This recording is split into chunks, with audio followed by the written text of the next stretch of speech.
Estás escuchando Doble Check, un podcast semanal para hablar sobre lo más importante en tecnología desde Lima, Perú.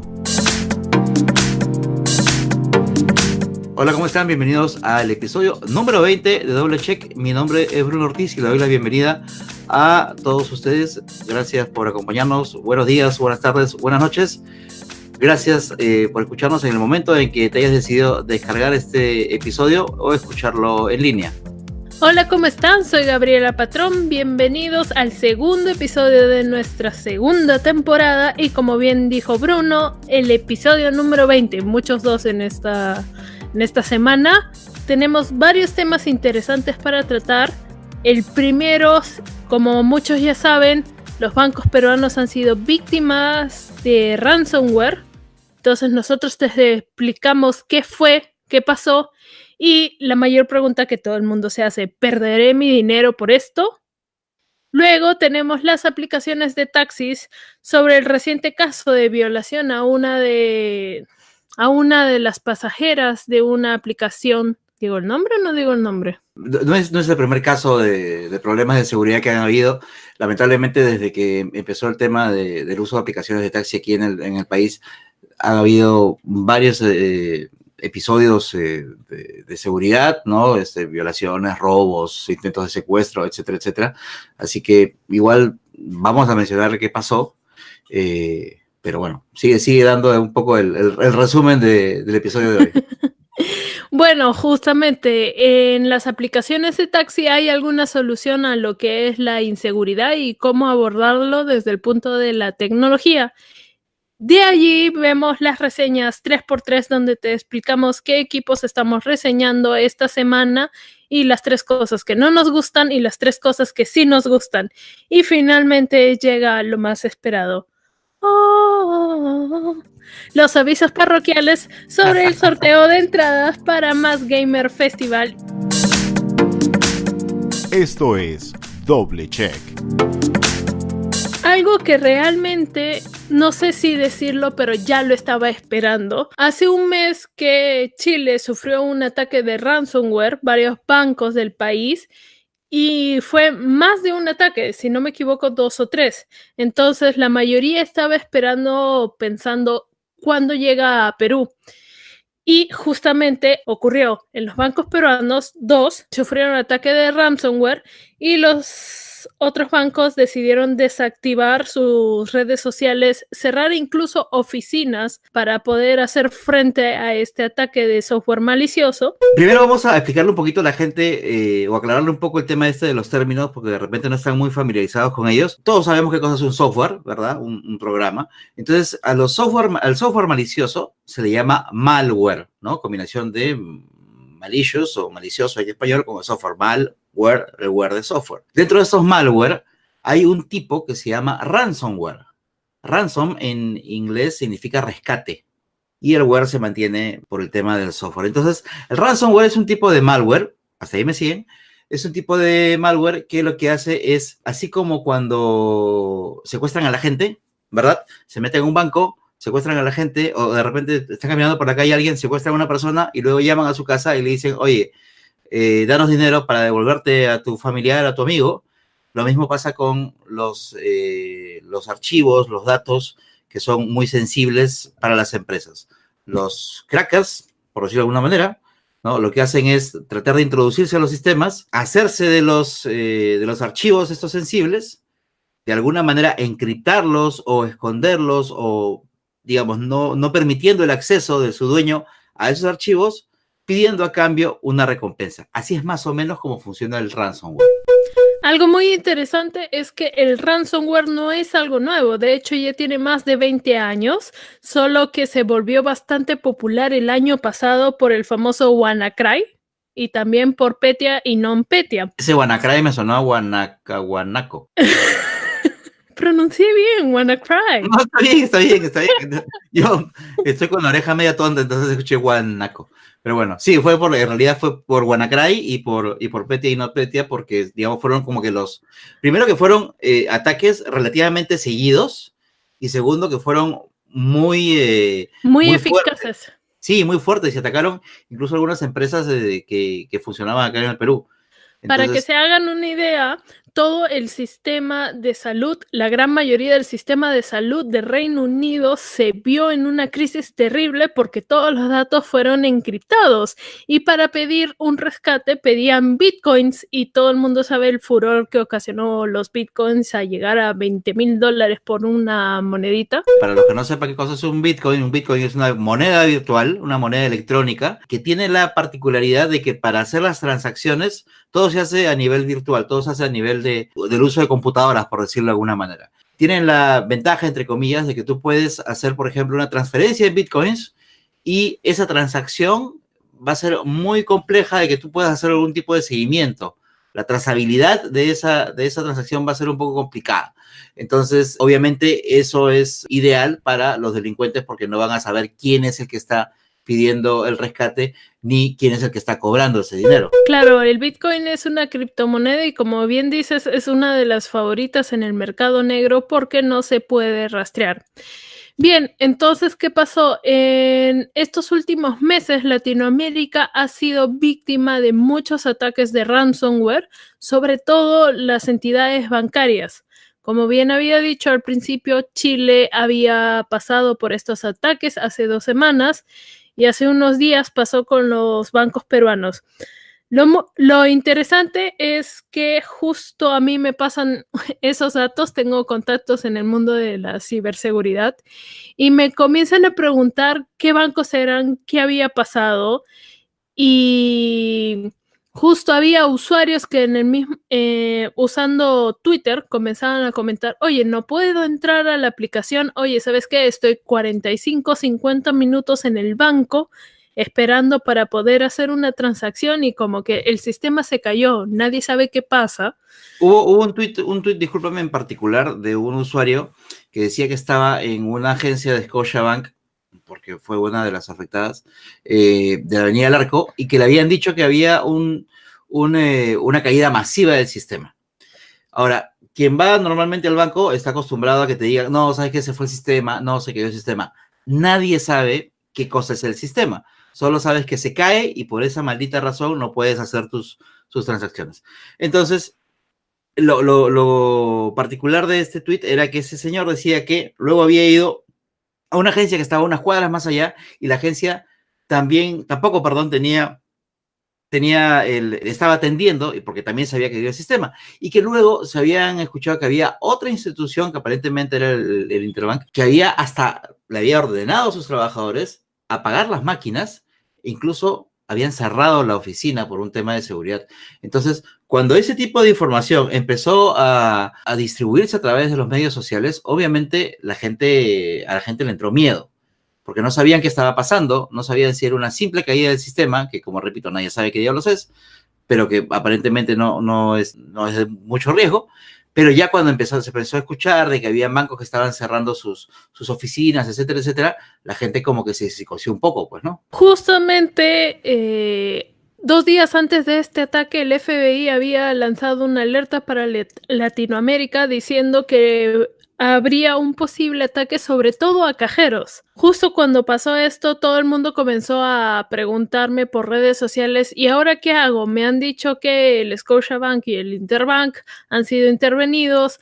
¿Qué puedo hacer? Tengo mi dinero ahí, puedo hacer transacciones, no puedo hacer. Otros bancos que yo sepa, como el BBVA y el BCP, apagaron el sistema para evitar contagiarse. El ransomware ingresó a uno de los sistemas, no estoy segura si fue el Scotia o el Interbank. Por mis fuentes me dijeron que primero fue el Scotiabank y comenzó a secuestrar datos. Entonces, para evitar la propagación, comenzaron a cerrar el sistema, el protocolo y demás. No ha llegado a afectar, digamos, a los usuarios de te voy a robar el dinero. Esa es la principal preocupación de la gente. Hasta ahorita, lo que me dicen mis fuentes es que no hay personas que se hayan visto perjudicadas, salvo el hecho de que como fue en quincena, normalmente 15, 16 la gente recibe el pago y paga sus cuentas. Entonces, si hay retrasos y mora, que yo sepa, la persona puede pedir que el banco le pague la mora, pero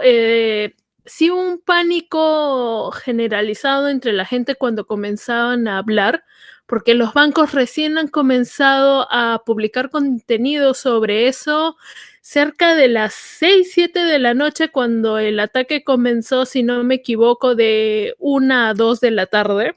Y lo peor es que a esa hora lo único que te decían era, estamos viendo nuestros sistemas. Tampoco era una cosa muy segura, Muy clara tampoco. muy clara, muy diciéndole, pasó esto, hemos hecho esto, estate tranquilo. No era nada de ese tipo tampoco, ¿no? Digamos, eso tampoco ayuda. Creo que los bancos debieron decir desde un principio: ojo, estamos en un ataque, pero tenemos estamos realizando estas acciones para evitar que se propague, su dinero está a salvo, todo tranquilo, no haga esto.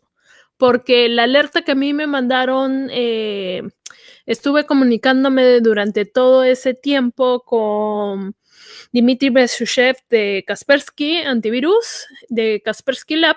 Entonces él me decía, tienes que avisar a la gente que no se preocupe, que por ejemplo si recibe un correo de su entidad bancaria que haya estado infectada, que no lo abra, que por el momento no saque dinero de los cajeros porque parece que es un ransomware que quiere atacar a los cajeros, entonces podría cifrar, digamos, a la hora que hagas un retiro, que por favor ahorita tampoco hagan transacciones en la web mientras todo se estabiliza. Entonces, de parte de la compañía de antivirus, tuve más directrices a seguir que pude postear en mis redes sociales para que la gente esté calmada que en los mismos bancos. Y al final la CBS, casi a las 9 de la noche, postea algo como: los bancos han rechazado el ataque, ¿no? Entonces todo está muy bien, pero la gente se ha quedado en la nebulosa de ya, ok, ¿qué pasó?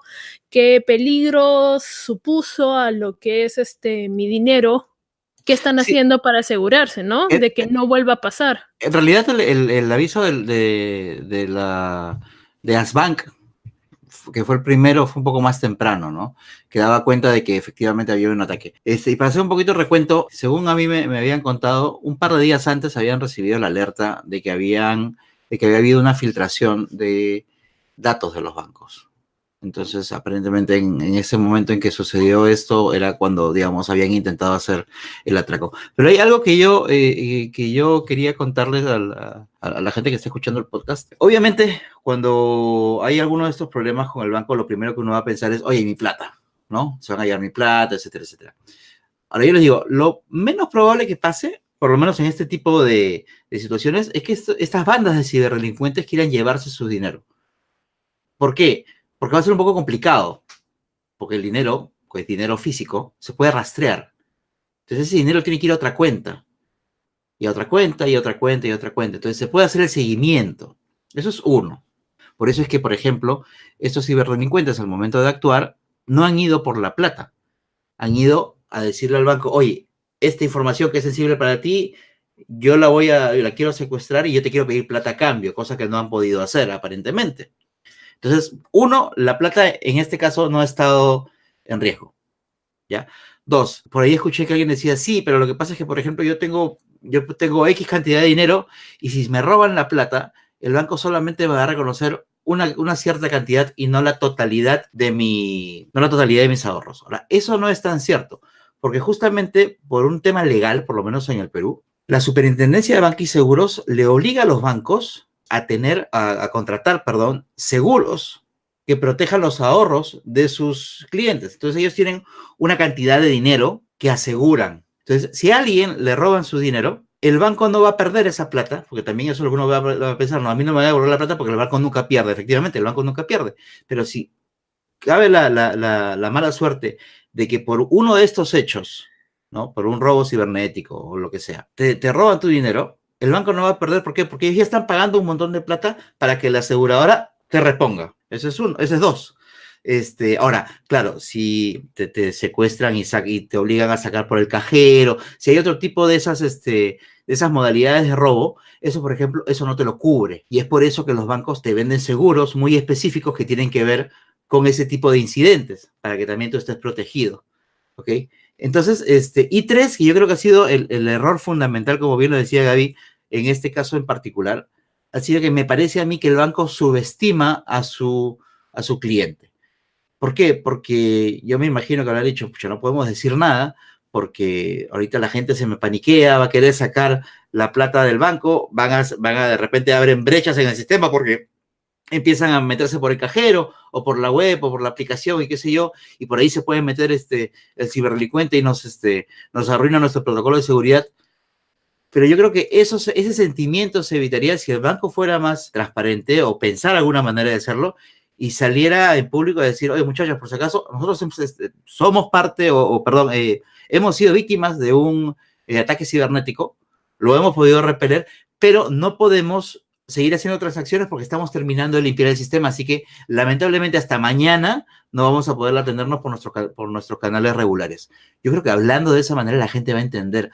Obviamente hay cuentas que pagar, etcétera, etcétera, pero o es eso o haces que esa situación se extienda más y no puedas ver tu plata por más tiempo. O sea, por lo menos eso es lo que yo creo con respecto a este tema en particular. Y espero que por lo menos, si es que tú que estás escuchando esto has sido afectado por esta situación, yo creo que hubiera sido mejor que te expliquen qué cosa estaba pasando y no empezar a caer en pánico por todo lo que la gente lleva compartiendo a través de las redes sociales. Han sido, de hecho, los medios de comunicación los que han explicado a los usuarios qué pueden hacer. Por ejemplo, yo había leído, si no me equivoco, en La República, que si tú tenías que pagar algo justo como bien había dicho antes, era quincena 16 y tienes que pagar cuentas como la luz, el agua, el teléfono en esas fechas, o te pagan en esas fechas. A veces hay gente que recibe pagos quincenales.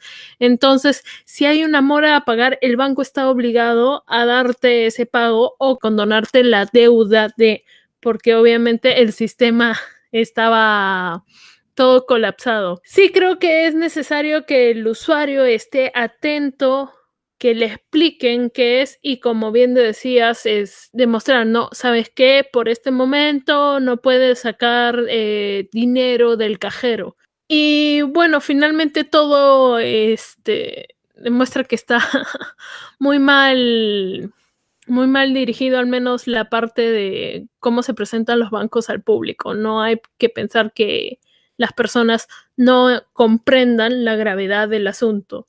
Al final terminamos escuchando publicidad de bancos muy modernos, con sistemas muy, muy sofisticados y canales de atención muy adecuados a los nuevos tiempos, pero terminan reaccionando como hace 20, 30 o 40 años atrás. Yo creo también que no será la primera vez que escuchemos de ransomware en los bancos peruanos. En Chile ya han pasado 2 o 3 ataques y creo que vamos a seguir escuchando más, sobre todo también en la región de Latinoamérica. No hay mucha seguridad, los protocolos son más lentos e inclusive si países tan avanzados en cuanto a tecnología como Reino Unido, como Estados Unidos han sido víctimas, y si no fuera por este hacker que descifró cómo se expandía WannaCry, no sé hasta qué nivel hubiera llegado, pero yo sí creo que varias máquinas, inclusive de usuarios comunes y corrientes, hubieran sido afectados, y eso te pone a pensar,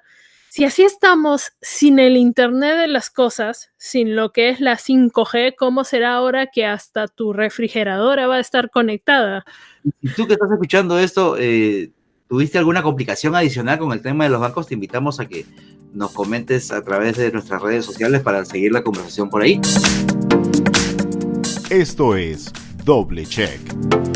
Como muchos saben, Perú lamentablemente tiene muchos casos de inseguridad, y parte de ello es la inseguridad en lo que es aplicaciones de taxis. Desde mi experiencia propia, normalmente cuando me subo a un taxi comparto mi dirección con toda mi familia, con las personas que estén conectadas. Siempre veo que el taxista sigue la ruta. Si selecciono taxi, bueno, esta era una opción que antes había. Por ejemplo, hay varias aplicaciones, está al menos Easy Taxi, Bit, Uber, y el otro es Cabify. En el caso de Bit era la aplicación que yo más usaba porque te permitía seleccionar a taxistas de una lista completa. Entonces yo siempre escogía el que tuviera la mejor calificación, y con varias calificaciones, no que fuera 5 estrellas y 1, 2, 3 personas, sino ya sobre los 1000, ¿no?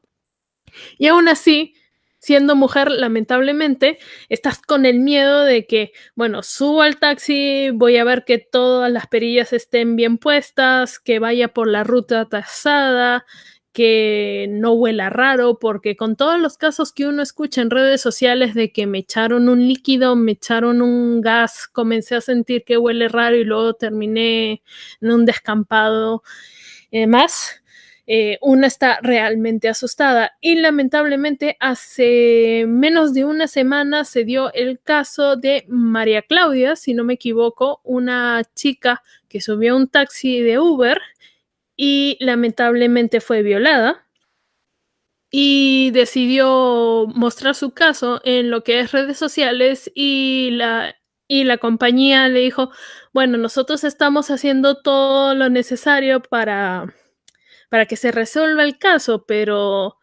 lamentablemente María Claudia ya fue agredida y uno se supone que está en estas aplicaciones de taxi porque siente que es más seguro, se supone que uno está pagando un poco más para que te lleven a tu lugar tranquilamente y entonces ya no sabes los procesos que hacen para seleccionar gente.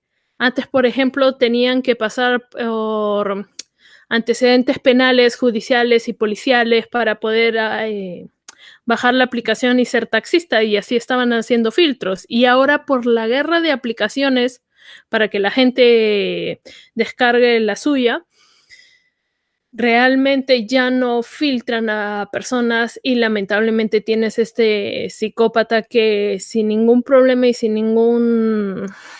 sin sangre en la cara dijo que sí había violado a la chica y bueno, pues. Mira, acá no son tampoco opiniones divididas, sino que, digamos, yo quiero explicar un poco cómo, por lo menos desde mi punto de vista, cómo es que funciona toda esta cosa. El problema, si es que hay gente que no es de Perú y que está escuchando el episodio de hoy, lamentablemente en el Perú existe un taxi que es registrado, un taxi oficial, un taxi que si tú quieres formar parte de esa legalidad tienes que irte a escribir a la dirección correspondiente de la municipalidad, del distrito donde tú vas a operar. Pero lamentablemente ser legal no te suma nada. O sea, no tienes ningún beneficio, más bien tienes que gastar un montón de plata, los trámites, etcétera, etcétera, pero al final tú no vas a tener ni siquiera ninguna preferencia. ¿Por qué? Porque lamentablemente aquí lo que impera en el Perú es el taxi ilegal. Es decir, que tú puedes sacar un cartelito o un casquete que diga taxi, lo pones encima de tu carro o el cartelito lo pegas en tu parabrisa y puedes empezar a hacer taxi sin ningún problema. Obviamente te puede parar la policía, etcétera, etcétera, pero como son tantos los taxistas ilegales, es muy raro que te paren o que te puedan chapar haciendo el taxi ilegal. Eso es uno. Entonces, cuando aparecen cuando aparecen las aplicaciones hace unos cuantos años ya aquí en el Perú, digamos que era como una especie de halo de esperanza para los usuarios del taxi. ¿Por qué? Porque como en la aplicación, para que te puedan dar de alta, como bien decía Gaby, tenías que pasar por un montón de fases y una de ellas era, por ejemplo, revisar que no tengas papeletas, que estés con el SOAT, que es el seguro obligatorio contra accidentes de tránsito, que esté al día. Inclusive había examen psicológico para ver que podrías estar. Claro, no, a lo que me refiero es que desde el punto de vista de lo legal, digamos, por ahí te aseguraban digamos, si es que tú un carro de la calle, tú te podías subir un carro destartalado, un carro que estuviera botando aceite, un carro que contamine mucho, desde ese punto de vista las aplicaciones te podían asegurar de que en teoría tú podías subir un carro de mejores condiciones, que iba a tener su placa en orden, que iba a tener la licencia de circulación o de repente permiso, que iba a tener seguro, que iba a tener etcétera, etcétera, etcétera. Por ahí, eso es uno. Por el otro lado, como tú bien dices, Javi, tenías la cuestión de los procesos. Como en los primeros años, el tema de la seguridad también fue lo primero que falló.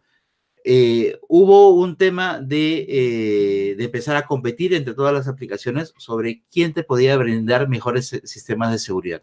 Entonces, lo que empezaron a hacer todas fue, por ejemplo, en el caso de ver el tema de los antecedentes penales, tercerizarlo, que otra empresa sea, para que no hubiera ningún tipo de parcialidad, si se pudiera decir, que otra empresa fuera la que se encargara de hacer el examen psicológico, otra empresa se encargará de hacer la verificación de los antecedentes penales, otra empresa se encargará de hacer el examen psicológico y así.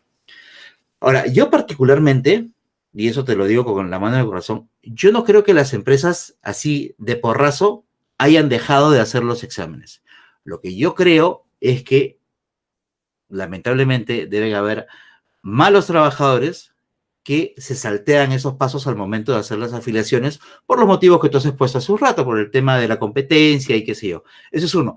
Lo otro es que también tú puedes tener el mejor sistema del mundo, puedes haber planeado un modelo de negocio de este tipo y está todo muy bien medido, pero lamentablemente el factor humano a veces es el que friega todo. Entonces tú puedes tener una persona que esté con sus papeles en regla, que haya pasado su examen psicológico, que esté todo ok. Y de repente es un psicópata que que ha podido pasar los exámenes sin que nadie se dé cuenta. O de repente es una persona que ha llegado a su punto máximo de tolerancia y un día explotó y se le ocurrió hacer una barrabasada. Lamentablemente pasa eso. No me estoy poniendo necesariamente del lado de los taxis, pero lo que pasa es que eso también son cosas que nosotros como usuarios tenemos que comprender. Por otro lado, la ley, como pasa en muchas otras ciudades del mundo, la ley no contempla todavía este tipo de negocios que están basados en la tecnología.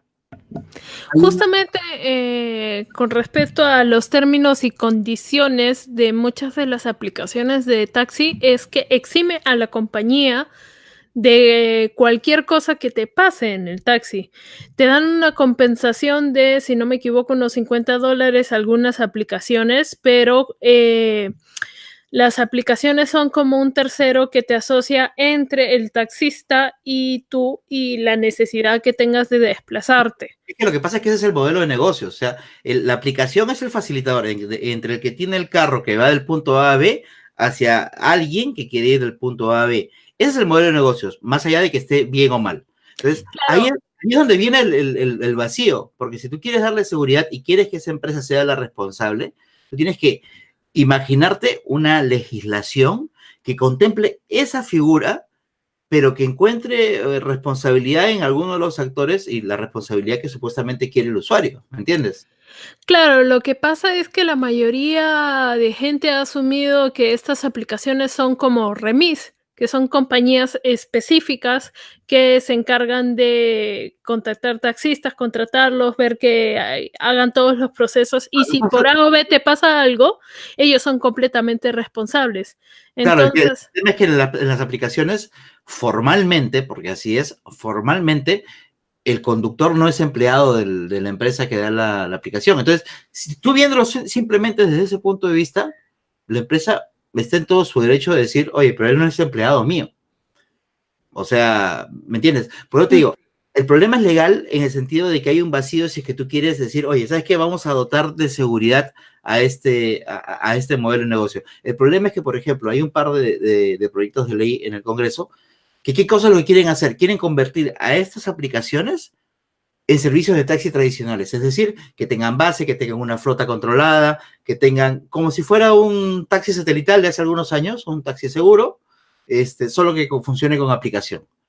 Ahora, algunas personas dicen, ya, sí, perfecto, que sea así, pero yo también digo, no, porque su modelo de negocio no es eso, y justamente lo que los diferencia de las otras empresas es que funciona de esa otra forma.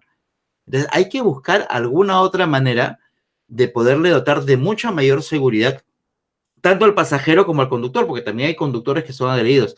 Y por otro lado, hay una cosa que todas las personas que son agredidas siempre reclaman en redes sociales, que es el tema de que siempre dicen, me comuniqué con la aplicación, le exigí que me diera los datos del conductor y se negaron. Y me dicen que no.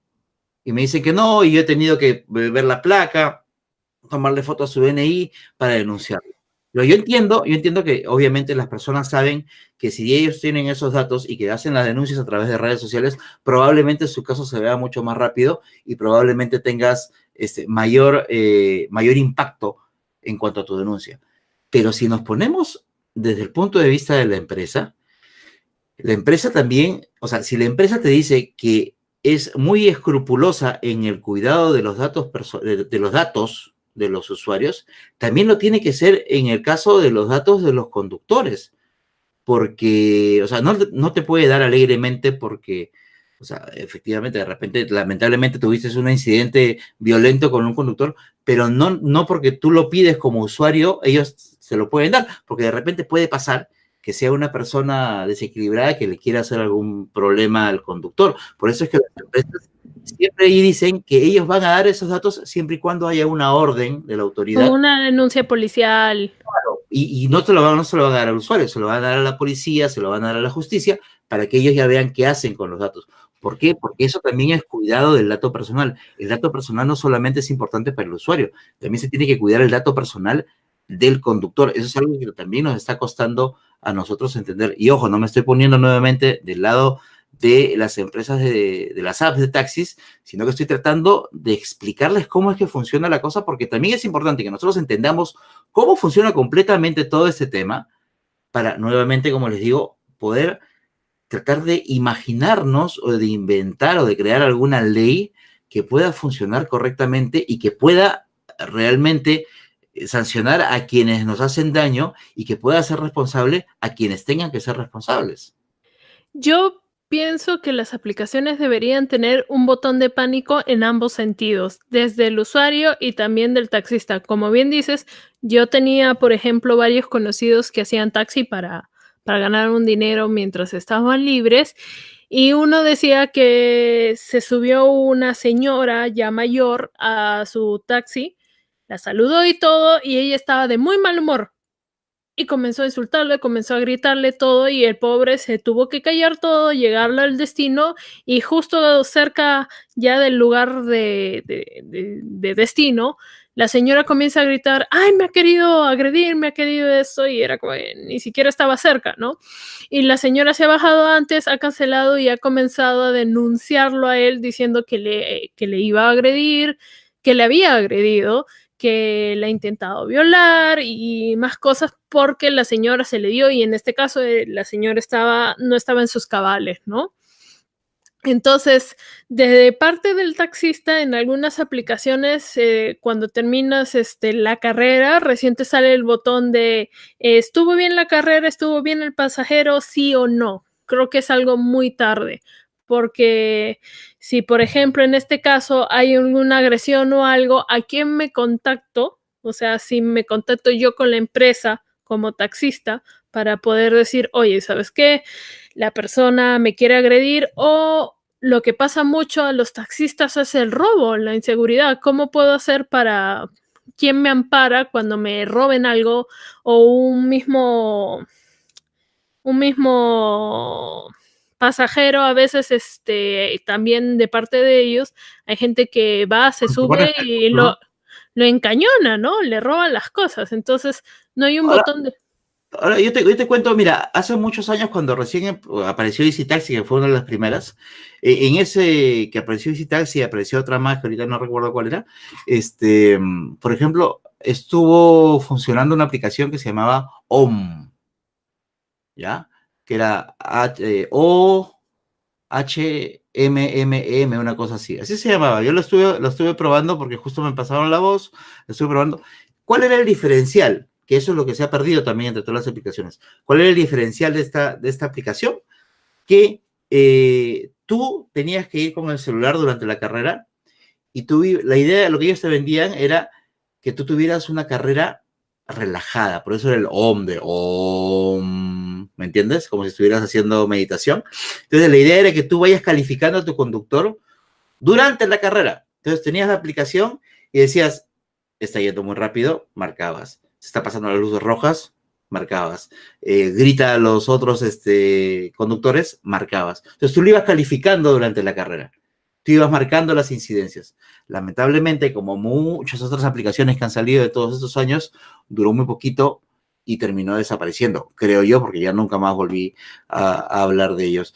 Pero, bueno, ya para ir cerrando este tema, invitemos pues nuevamente a nuestros amigos que nos están escuchando en este episodio para que nos cuenten cuáles son primero, si es que han tenido algunos episodios buenos o malos utilizando aplicaciones de taxi, que nos cuenten a través de nuestras redes sociales qué cosas es lo que les ha pasado, cuáles han sido estas anécdotas buenas o malas, y también que nos den algunas sugerencias de cómo creen ellos que podría ser una buena legislación que permita seguridad tanto para el conductor como para el usuario y que pueda brindar algún tipo de seguridad adicional y responsabilidad en quien ustedes consideren que deba tenerla. Esto es Doble Check. Ahora vamos a arrancar con el segmento de las reseñas 3x3, pero recontra rápido antes de volar el tiempo porque no queremos llegar a hacer un episodio tan largo como el primero de la segunda temporada, que fue el 19, el de la semana pasada. Casi como una película. Yo quiero empezar, en realidad, todavía estoy probando algunas cosas, pero quería hablarles de un equipo que había probado durante el tiempo de receso del podcast, que es no sé si lo llegué a comentar la temporada pasada, ya estoy viejito, me estoy olvidando las cosas, el G7 ThinQ de LG. Me parece que conté que lo estaba probando, pero no creo que llegue a ser No había 3x3, pero sí que te lo habían dado de préstamo. Y por si acaso LG a mí no me lo has prestado aún. Bueno, en realidad, para hacerla rápida, 3 cosas que me han gustado mucho de este equipo. Uno, que para la gente que está preocupada por el tema de audio, es un equipo espectacular. Primero que tiene este sistema de bajos. El tema es que, si bien tiene un solo parlante, utiliza mucho de la parte interna del equipo como un gran buffer. Entonces, si tú pones el equipo con la pantalla hacia arriba y estás reproduciendo audio, ya sea mientras ves un video o mientras estás escuchando música, va a aprovechar la superficie plana y va a empezar a retumbar y va a aumentar el volumen, cosa que para los que están siguiendo el tema de la música es muy interesante. Y además, otra cosa de las que me gusta nosotros que hacemos contenido audiovisual, los LG, como siempre, son unos teléfonos muy amigables para quienes quieren hacer contenido audiovisual, para quienes quieren hacer sus primeros blogs, etcétera, etcétera. Además de tener buenas cámaras y qué sé yo, es compatible con casi todos los equipos externos que tú le puedas poner, micrófonos, pecheros, de barra, lo que quieras, lo soporta. Incluso en el software de grabación de audio, te permite configurar si es que es un micrófono externo, etcétera, etcétera. Es muy, muy, muy versátil. Y lo tercero que me ha gustado mucho del equipo es, en realidad, la pantalla. Yo sé que para muchos LG tiene los colores un poco lavados, la pantalla nunca ha sido muy brillante, qué sé yo, pero particularmente a mí me gustó lo que ofrece. Me parece muy eficiente para la reproducción de fotos, de videos, de contenido en streaming, etcétera, etcétera. Y lo que no me gustó, primero, que le ha seguido reduciendo con el paso de los años el gran angular, que para mí era uno de los grandes atractivos de esta cámara, del super gran angular que tuvo el G5. En el G6 lo recortaron un poquito más y ahora en el G7 lo vuelven a recortar. Igual sirve para quienes estamos o nos gusta tomar fotos en donde no se corten las imágenes, las fachadas, los monumentos, etcétera, etcétera. Todavía te da ese gran angular, pero no es tan amplio como antes y eso todavía se extraña. Otra cosa que no me gustó, bueno, en la batería sigue todavía siendo el punto débil de LG. El tema de la batería se drena muy rápido, sobre todo cuando lo exiges mucho desde el punto de vista de la multimedia. Y otra cosa que no me gustó del equipo es, bueno, en realidad también la cámara delantera, que antes en otros equipos en la cámara delantera habían muchas más cosas por aprovechar. Ahora me parece que está muy limitado. Y aún así es un equipo que es eficiente y va bien con el tema de las cámaras, pero me parece que pudo haber sido mejor para entrar en mucho mayor competencia con los otros fabricantes. Ahora, Gabriela, cuéntanos tú, ¿qué equipo estás probando o has probado que quieres traer a este 3x3? Bueno, todavía lo estoy probando porque aún recién he comenzado esta semana a manejarlo. Estoy probando el Samsung Galaxy Note 9. El último equipo que sacó la compañía surcoreana. Bien, cosas que me gustan del equipo. Uno, siempre me han gustado las pantallas de Samsung, me gustan los colores, justo estos equipos tienen compatibilidad con HDR, entonces contenido en Netflix, contenido en YouTube, contenido que tú mismo grabes y en 4K se ve hermoso, me encantan los colores. Y hace poco DisplayMate sacó una nota diciendo justamente que la Galaxy Note 9 tiene la mejor pantalla del mercado en cuanto a smartphones, entonces realmente ver contenido en ese panel es hermoso. Segunda cosa que me gusta, el tratamiento de la cámara frontal, la de selfies, creo que ha mejorado mucho, sobre todo a la hora de ver el desenfoque de fondos. Sobre todo en eso le ganaba un poco lo que era iPhone, entonces creo que en este equipo va por muy buen camino. Aún me falta tomar fotos, sobre todo de noche, a ver qué tal es el tratamiento, pero normalmente con la apertura de las cámaras, si no me equivoco, la cámara frontal tiene apertura 1.7, no debería haber problema de que la imagen salga granulosa. Otra cosa que me ha gustado bastante es el aumento de batería a 4000 miliamperios, ya que es un equipo tan grande, tener una batería de 4000 creo que es lo justo y necesario. Aún no le he hecho pruebas de benchmark para ver lo que es qué tanto, en cuántas horas descarga el equipo, pero hasta ahorita me va bien. No lo pongo, eso sí, a la máxima resolución. Ya tocará la prueba con resolución casi 2K, si no me equivoco, es la pantalla. Entonces, por ahora va bien la batería. Vamos a ver cuando comience con los videojuegos y rendimiento más exigente. 3 cosas que no me gustan. El tamaño, lo siento, pero no se me hace práctico que sea tan grande y cuadrado. La línea Note no es de mis favoritas, pero bueno, obviamente no soy mucho el público objetivo. Siguen habiendo aplicaciones preinstaladas de Samsung que ya hay, digamos, en Google. Sobre todo, por ejemplo, en Internet. Creo que es mucho bloatware, que podrían aligerar bastante el equipo. Tercero, la tecnología de carga rápida, que es el Quick Charge 2.0, me parece un poco lenta para lo que podría dar. Me hubiera gustado que llevaran a Quick Charge 3.0, sobre todo por el tamaño de la batería, pero veamos aún las pruebas. Pronto va a venir el equipo a Perú, así que ya les estaremos contando las novedades, los posibles precios y por dónde estarán los equipos siendo vendidos. Esto es Doble Check.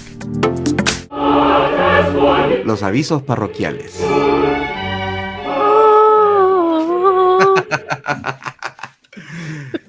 Ya. En realidad es el mismo aviso parroquial de la semana pasada, del episodio anterior, pero con una pequeña actualización. Habíamos dicho que íbamos a hacer un concurso porque estamos sorteando 5 entradas para el día viernes, el primer día del 12º Más Gamer Festival. O sea, son entradas para el viernes 31 de agosto. Tenemos esas 5 entradas en sorteo en estos momentos. Y el sorteo lo vamos a hacer el día lunes, este lunes que es lunes. ¿Dónde está mi calendario? ¿Dónde está mi calendario? Mi calendario está en mayo. Para el lunes 27 en la noche vamos a hacer el sorteo y tienen que regresar aquí al canal porque vamos a hacer un pequeño podcast anunciando quiénes son los ganadores. Así que tienen todavía este fin de semana. Recuerden, este podcast lo estamos publicando en la semana. ¿Qué día es hoy? Maldita sea. En la semana del viernes 23 lo estamos publicando. Entonces, si lo estás escuchando el día de la publicación, tienes viernes 23, sábado... viernes 24. Ya me estabas mandando el desvío. Perdón, viernes 24, sábado 25... domingo 26 y lunes 27 por la tarde para participar. ¿Qué cosa tienes que hacer si quieres ganarte una de estas entradas? Tienes que ir a nuestra página de Facebook, que es facebook.com/doblecheckpe, todo junto.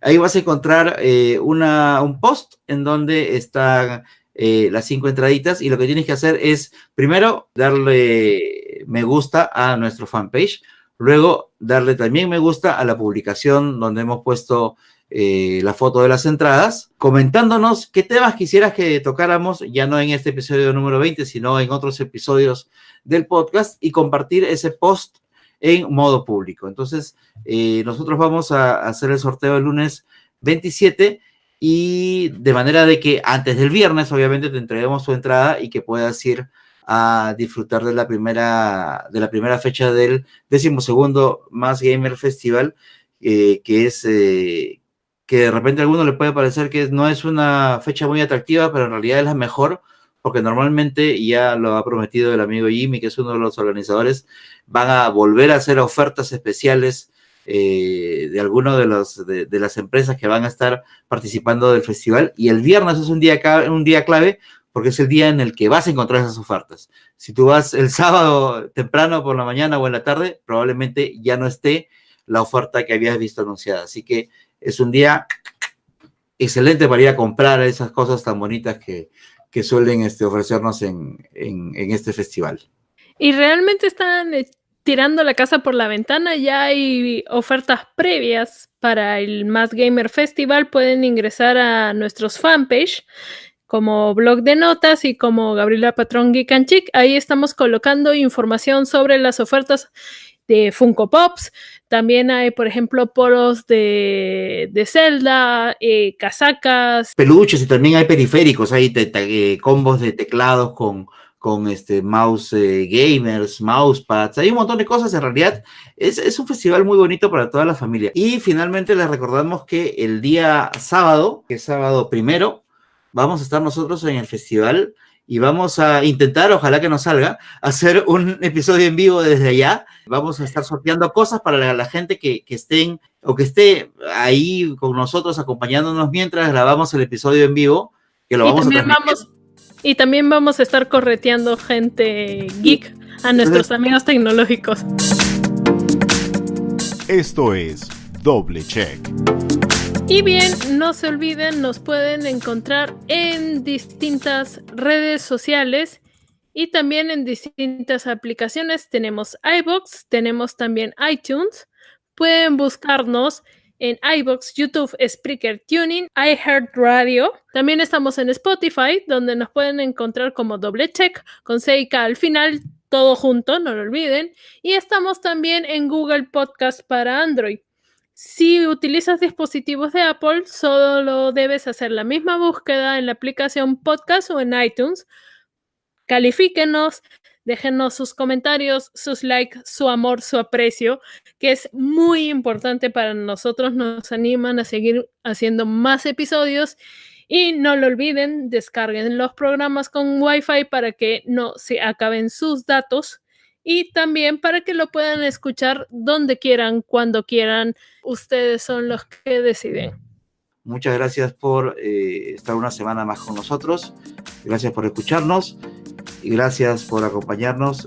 Gracias por dejar los comentarios. Y nos escuchamos la próxima semana. Nos vemos la próxima semana. Bye, bye.